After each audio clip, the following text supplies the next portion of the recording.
ಮುಖ್ಯಮಂತ್ರಿ ಡಿಕೆ ಶಿವಕುಮಾರ್ ಅವರ ನಿವಾಸಕ್ಕೆ ಅವರ ಸಂಪುಟದ ಸಹೋದ್ಯೋಗಿಗಳು ಭೇಟಿ ಕೊಡ್ತಿದ್ದಾರಂತೆ. ಪ್ರಮುಖವಾಗಿ ಸಚಿವ ಪ್ರಿಯಾಂಕ್ ಖರ್ಗೆ ಅವರು ಡಿಕೆ ಶಿವಕುಮಾರ್ ಅವರ ನಿವಾಸಕ್ಕೆ ಬಂದಿದ್ದಾರೆ. ಅವರನ್ನ ಭೇಟಿ ಆಗೋದಕ್ಕೆ ಆಗಮಿಸಿದ್ದಾರೆ ಅನ್ನೋದರ ಡೀಟೇಲ್ಸ್ ಸದ್ಯ ಸಿಗ್ತಾ ಇದೆ. ಪ್ರಮಾಣ ವಚನ ಸ್ವೀಕರಿಸಿರೋ ಸಚಿವರಿಗೆ ಖಾತೆ ಟೆನ್ಷನ್ ಶುರುವಾಗಿರೋದ್ರಿಂದ ಈಗ ಅವರ ಮನೆಗೂ ಬರ್ತಾರೆ, ಅವ್ರನ್ನ ಭೇಟಿ ಆಗ್ತಾರೆ. 1-to-1 ಒತ್ತಡಗಳು ಜಾಸ್ತಿ ಆಗುತ್ತೆ. ಡಿಕೆ ಶಿವಕುಮಾರ್ ಅವರ ನಿವಾಸಕ್ಕೆ ನೂತನ ಸಚಿವರ ದಂಡು ಆಗಮಿಸ್ತಾ ಇದೆಯಂತೆ. ಡಿಕೆ ಶಿವಕುಮಾರ್ ಭೇಟಿಗೆ ಸಚಿವ ಪ್ರಿಯಾಂಕ್ ಖರ್ಗೆ ಅವರು ಬಂದಿದ್ದಾರೆ. ಮೋಸ್ಟ್ಲಿ ಇದು ಖಾತೆಗೆ ಸಂಬಂಧಪಟ್ಟಂತೆ ಭೇಟಿ ಇರಬಹುದು, ಡಿಮ್ಯಾಂಡ್ಗಳು ಇರುತ್ತೆ. ಶರಣ್ ಪ್ರಕಾಶ್ ಪಾಟೀಲ್ ಅವರು ಕೂಡ ಡಿಕೆ ಶಿವಕುಮಾರ್ ಅವರ ಮನೆಗೆ ಭೇಟಿ ಕೊಟ್ಟಿದ್ದಾರೆ ಅನ್ನೋದ್ರ ಡೀಟೇಲ್ಸ್ ಸದ್ಯ ಸಿಗ್ತಾ ಇದೆ.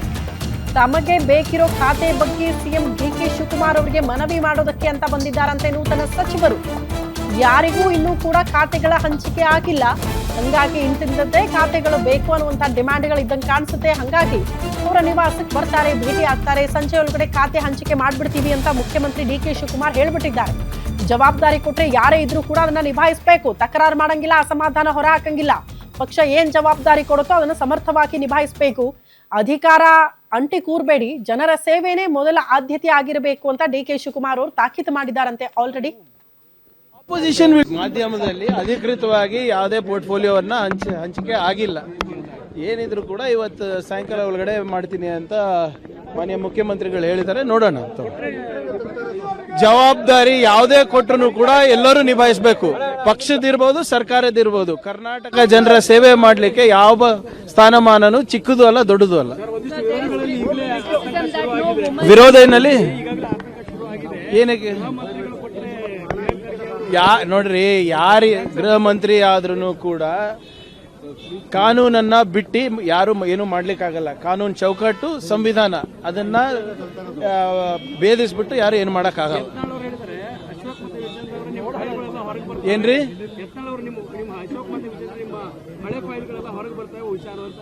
ಫೈಲ್ಗಳು ಇದೇನಾ ಇಲ್ಲ ನನ್ಗೆ ಗೊತ್ತಿಲ್ಲಪ್ಪ, ಯತ್ನಾಳ್ ಅವ್ರಿಗೆ ಕೇಳಿ.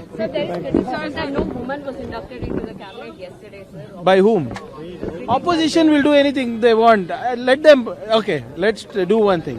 Let Mr. Vijayendra and Mr. Ashok give way for a lady. All right. Let RSS make Sarsanchalak a woman, and then let them talk to us.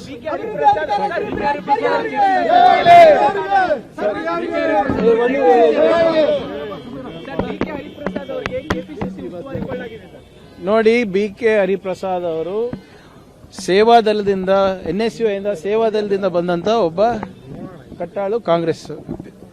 ಅವರ ಐಡಿಯಾಲಜಿ ಕಂಪ್ಲೀಟ್ಲಿ ಎಂಟ್ರೆನ್ಸ್ಡ್ ಇನ್ ಕಾಂಗ್ರೆಸ್ ಐಡಿಯಾಲಜಿ. ಆಮೇಲೆ ಅವರು ಹಲವಾರು ಹುದ್ದೆಗಳನ್ನು ಅಲಂಕರಿಸಿದ್ದಾರೆ.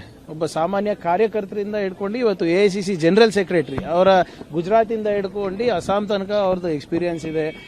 ಹರಿಯಾಣದಿಂದ ಹಿಡ್ಕೊಂಡು ಕರ್ನಾಟಕ ತನಕ ಅವರ ಎಕ್ಸ್ಪೀರಿಯನ್ಸ್ ಇದೆ. ಖಂಡಿತವಾಗೂ ಅವರ ಒಂದು ಅನುಭವಗಳೇನಿದೆ ನಮ್ಮ ರಾಜ್ಯಕ್ಕೆ ಉಪಯೋಗ ಆಗುತ್ತೆ, ನಮ್ಮ ಸಂಘಟನೆಗೆ ಉಪಯೋಗ ಆಗುತ್ತೆ. ಸೊ ಬಹಳ ಸಂತೋಷದ ವಿಷಯ. ಒಬ್ಬ ಸಾಮಾನ್ಯ ಕಾರ್ಯಕರ್ತ ಇವತ್ತು PCC ಅಧ್ಯಕ್ಷರಾಗಿದ್ದಾರೆ ಅಂದ್ರೆ ಇವೆಲ್ಲ ಹೆಮ್ಮೆ ಪಡುವಂತ ವಿಚಾರ. ಅವ್ರಿಗೆಲ್ಲರಿಗೂ ಬೆಂಬಲವಾಗಿ ನಾವು ನಿಂತಿದ್ದೇವೆ.